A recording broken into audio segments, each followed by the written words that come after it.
The title of this podcast is The More Joy You Experience, the More Peaceful You've Been. This was inspired by this book that I'm starting to read or began reading just a bit ago. In the book, some of you may have already read it. If not, I think it's worth reading. And this book is called Outlive, and it's written by Peter. I want to say his last name is Attia, which is Attia, and he's a doctor, a surgeon, who wrote this book. And it's Outlive, the Science and Art of Longevity. And there is a phrase that stuck out to me, or a sentence that is in chapter 4 that says, the older you get, the healthier you've been. And he discusses how we have these lifespans, right, from the time we are born to the time that we die. But we also have health spans, and the health spans are of the time during your lifespan, how much have you spent it in a healthy state, physically, emotionally, psychologically? How long have you actually had a healthy life? And I thought about that. For most people that don't commit themselves to healthy behaviors, they may live longer, sometimes propped up by medications and things like that. But once they get a certain age, typically the decline starts around 50, and it's slow over time. But around 70 is when you are really susceptible to a decline in the healthy part of your life. And he talks about how the habits and behaviors that you engage in now and really commit yourself to, you can delay that decline, and in some cases reverse it, but you have to be diligent and committed to it. And that's what I think about when I think about the joy that I want to experience.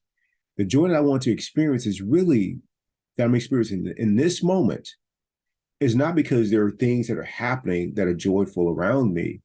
It's because I'm able to see the joy that's always around me, the good that's always present.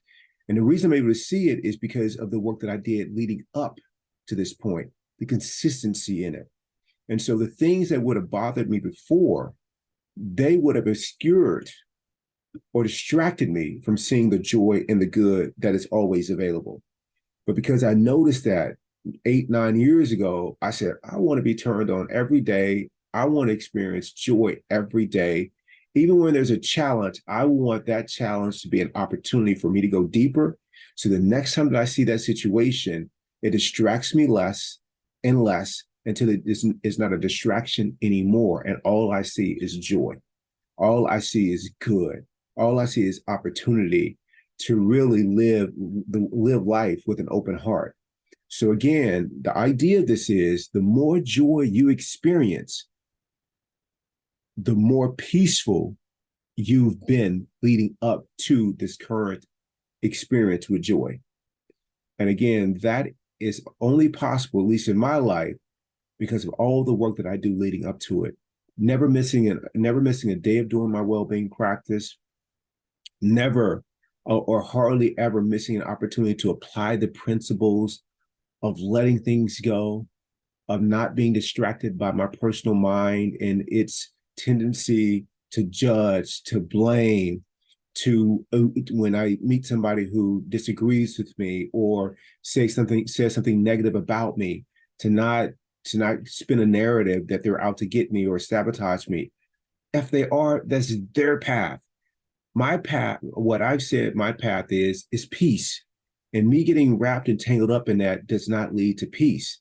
So all those instances in which I do that, I increase the probability, the likelihood that I am going to be experiencing more and more joy for the work that I'm doing now. I'm often given credit for how healthy I am regarding my health span. And so, but the reason that I'm healthy is because of all the things that I've done leading up to this present moment.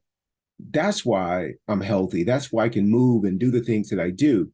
The reason that I am not depressed like I was years ago, or bogged down and in the grip of obsessive thinking and this whole leaning to being a perfectionist, is because I worked on that years ago and continue to do so So I'm not in the grip of those default settings anymore. And so more times than not, when I show up, I'm showing up completely conscious, present, with an open heart, and sprinkling kindness. As you can see with the sign behind me, sprinkling kindness everywhere that I go. And that is intentional. That's a commitment. So again, I'll leave you with this. The more joy you experience, the more peaceful you've been. And the more peaceful you've been is a reflection of your commitment to being on this path of well-being and doing whatever it takes, not needing anyone else to do anything for you to be okay inside. All you're doing all day is pruning all the things that come in, that's said, that's done, situations that are not desirable. You let those pass right through you and you let those go. If there's action to be taken, you take a breath, you relax, make sure that you're not internally suffering, and then you take whatever intelligent action is needed. But it's always action that's aligned with you being peaceful. So work on this.